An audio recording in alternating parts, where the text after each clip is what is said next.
puts the key on, he switches it to bypass. When it's in bypass mode, the lights all flash, right? Yeah. So that we know we're in an unsafe situation. So sometimes when there is an issue and you still need to continue to load, you put it in bypass mode, and this is what the lights do. So once in bypass mode, we open the panel, and this is troubleshooting. This is how we test the sensors. We put the trace switch to on. Status inside facility this size, so we know Chock. Absolutely. But unfortunately they're all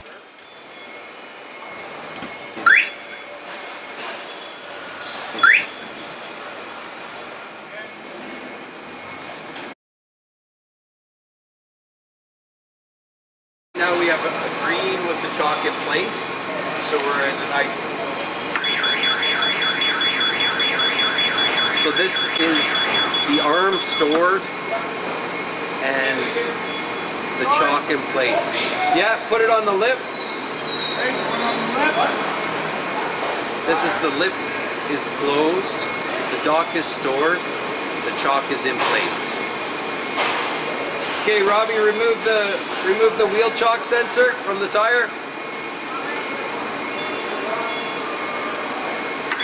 So if the Chock comes out from the tire and the sensor doesn't detect anything, this is what happens. Chock isn't in place, red light flashing. Okay. Now we've got it, so the Chock is in place and everything is good.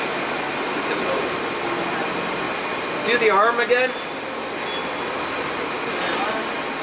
The arm sensor again.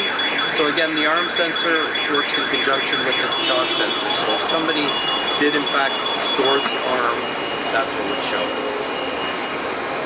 All right, sir.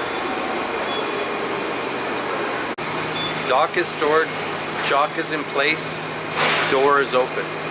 Now if you remove the Chock with the door open, the Chock light goes off and the red light goes. So now if we close the door with the Chock in place, then remove the Chock. When the driver removes the Chock, the inside person knows that the Chock isn't in, the outside light changes to green, and the driver can go. So when we're finished loading, it's important to store the dock properly.